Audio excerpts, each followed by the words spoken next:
what makes people successful in life? What do people like Bill Gates, Elon Musk, Taylor Swift, Cristiano Ronaldo, Roger Federer, etc. What do they different in comparison to other people?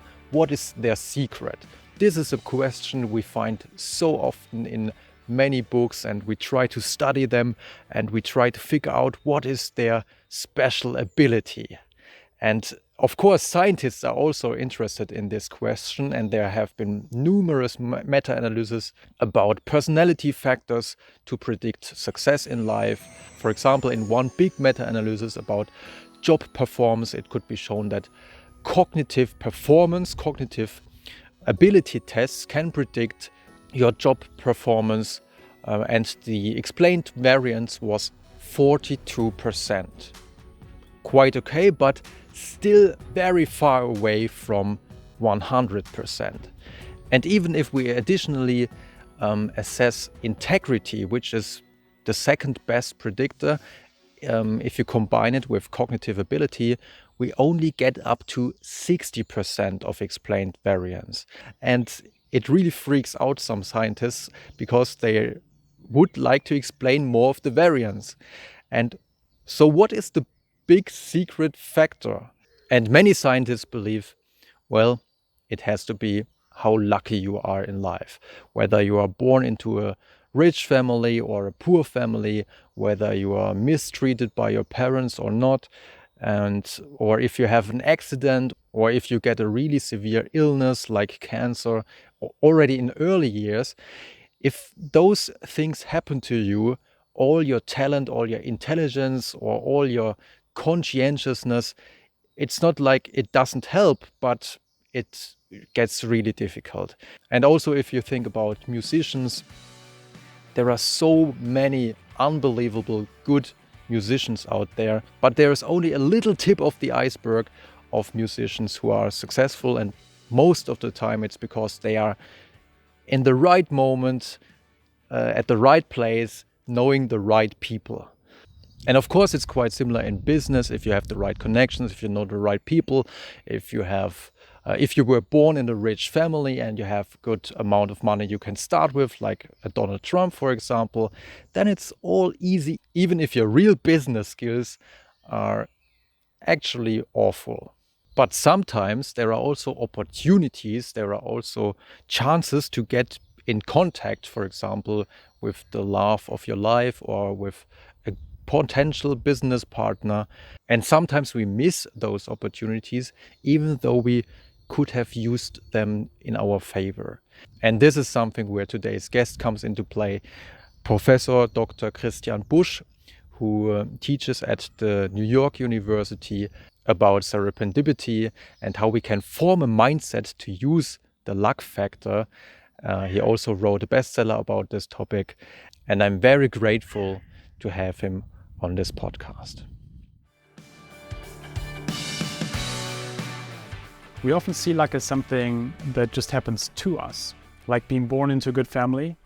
That's nothing we can really influence. It just happens to us and it's passive. But then there's serendipity, this active luck, where it depends on how we act in unexpected moments. Take the example, imagine you have erratic hand movements like I do, and you accidentally spill a coffee over someone in a coffee shop.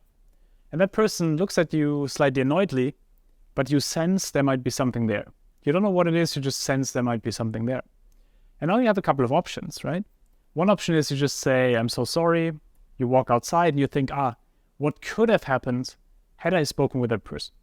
Another option is you start that conversation and that person becomes the love of your life or your co-founder or your next business partner. The point is that how we react to the unexpected moments, how we make the accident meaningful, then has a big influence on what happens next. Or take the potato washing machine, where a couple of years ago, a company that produces washing machine received calls from farmers. And the farmers told them, your crappy washing machine is always breaking down. Why is the washing machine breaking down? Well, we're trying to wash our potatoes in it, and it doesn't seem to work. What would we usually do? We'd probably tell them, don't wash your potatoes in the washing machine. It's not made for that. They did the opposite. They said, you know what? That's unexpected. But there's probably a lot of farmers in the world who have a similar problem. So why don't we build in a dirt filter and we make it into a potato washing machine? And that's how the potato washing machine became one of their products. Over the last decades, we've studied at the London School of Economics and New York universities dozens and dozens of examples of serendipity, and we try to understand what is behind that. Is there a science-based framework that we can understand? And we realize there's a lot of strategies and practices that individuals and organizations can use to have more serendipity happen. One of my favorite strategies is the hook strategy. And the hook strategy is all about saying, how can I put a couple of hooks out there that make it more likely that other people find overlaps with me? Someone who does that really well is Ollie Barretts. He's an entrepreneur in London. And if you would ask him something like, so what do you do? He wouldn't just say, I'm an entrepreneur. He would say something like, I'm an entrepreneur in the education sector, recently started reading into the philosophy of science, but what I'm really excited about is playing the piano. And so what he's doing here is he's giving you 3 potential hooks where you could be like, oh my God, such a coincidence. We're hosting piano sessions on Fridays, why don't you come by?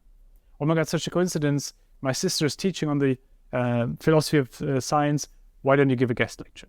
The point is that we can all think about what are 2 or 3 areas that we're currently interested in, and then seed that into conversation. And from the most unexpected places, people might connect the dots. Another strategy is to develop an openness to the positively unexpected. We often have a certain preparation for the negatively unexpected. I mean, for example, when you cross the green light, you might still look left and right if someone unexpectedly, comes over a red light. Why don't we do the same for the positively unexpected? And there's a lot of studies that show, for example, that people who consider themselves to be lucky, so who have an expectation that good things might happen, tend to be luckier in the future. One of my favorite experiments is they pick people who consider themselves to be lucky and people who consider themselves to be unlucky. And they pick one of each and they say, walk down the street, go into a coffee shop, grab a coffee, and sit down, and then we'll have our conversation. What they don't tell them is that there's hidden cameras alongside the street and inside the coffee shop, that there's a £5 note, so money, right in front of the shop door, and inside the shop there's this empty seat next to this extremely successful business person who can make big dreams happen. Now, the lucky person walks down the street, sees the £5 note, picks it up, goes inside the coffee shop, sits next to the businessman, they have a conversation, exchange business cards, potentially an opportunity comes of it, we don't know that part. The unlucky person walks down the street, steps over the £5 note, so doesn't see it, goes inside the shop, orders a coffee, sits next to the businessman, ignores the businessman, and that's it. At the end of the day, they ask both people, how was your day today? And so the lucky person says, it was amazing. I found money in the street, made a new friends, and potentially an opportunity coming of it. The unlucky person just says, well, nothing really happened. And that's the fascinating thing. You can put people into exactly the same situation, and they have very different outcomes. You could go to exactly the same party with your partner, and one of you might come back and say, oh my God, it was amazing. I had this amazing conversation. And the other one might say, oh, that was so boring. Never again. That is often a reflection of ourselves. Do we give ourselves the opportunity to potentially have that serendipity happen?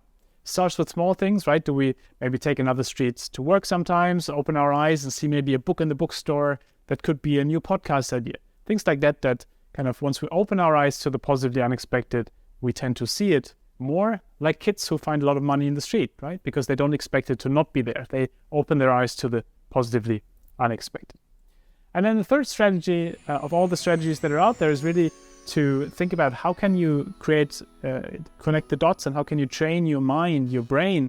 There's this beautiful idea of neuroplasticity, that the brain kind of will adjust over time and that we can essentially train it. And so, if you, for example, for the next 10 conversations, tell yourself, I want to make one introduction that could help that person, or bring in one idea, then your brain starts to automatically more and more see those connections, and you can literally get more and more into cultivating serendipity. So it's very, very different from toxic positivity. You don't always have to be optimistic about everything. It's really more in the spirit of Viktor Frankl. It's a rational optimism that we realize potentiality, but also then are realistic about that there is a lot in life that is tough and that not everything can always be good. So what's holding us back? Why don't we always have serendipity all the time? Well, one is really self-limiting beliefs. That, it might be fear of rejection, imposter syndrome, you name it, that you might see serendipity in a moment, but then you might not act on it, and so it never materializes. So for example, you might have this unexpected idea in a meeting, but you don't bring it up because you don't feel worthy, ready, you name it. Or you run into this amazing speaker at a conference, but you don't speak to them in the end, and then you go outside and you think, what could have happened had I spoken to that person? What I found extremely useful in those situations is to reframe the situation away from what's the worst thing that can happen if I do it, so this sting of rejection, to what's the worst thing if I don't do it, this feeling of regret. And once we do that, we develop more and more a bias for action to say the actually more bad thing that can happen is to regret for 5 days that you hadn't talked with that person versus a potential short sting of rejection. Now, what's important, of course, is that possibilities are not equally distributed, and the potential base levels of serendipity are very different. Someone born into a context of poverty has potentially less potential serendipity in a moment, of course, than someone who's in a more privileged settings. So it's a big societal responsibility also to develop those opportunity spaces for people to thrive in. And of course, some of us might not necessarily have that mindset from day one. And so I've been a big fan of really thinking about what are baby steps. So if someone, considers themselves to be an unlucky person, for example, then really kind of thinking about, okay, are there one or two things I can do differently? Can I cast a couple of hooks? Can I ask questions slightly differently? And seeing how after and after that really changes how we approach the world. And so there's also a lot of hope for introverted people, by the way, or more introverted people on the continuum. People like me who might seem extroverted but actually are quite introverted. Then a lot of times serendipity also comes from quiet sources, from silent sources. It comes from reading a book and having this unexpected idea for a podcast. It comes from working with extroverted people or more extroverted people and so on, and really kind of working with them on unleashing their superpower. For example, when there's a dinner and the host is there to tell the host about the new idea, and then the host can tell everyone else about the new idea. And so we can, in collaboration with extroverts, create that serendipity as well. Long story short, serendipity is all about potentiality. It's all about what could be. And that really comes back to Goethe. Goethe had this beautiful idea that if you take someone as they are, you make them worse. But if you take them as what they could be, you make them capable of becoming what they can be. And that's really what it is about. Once we see a little bit more in unexpected moments, once we see a little bit more in unexpected conversations, then serendipity tends to happen more often.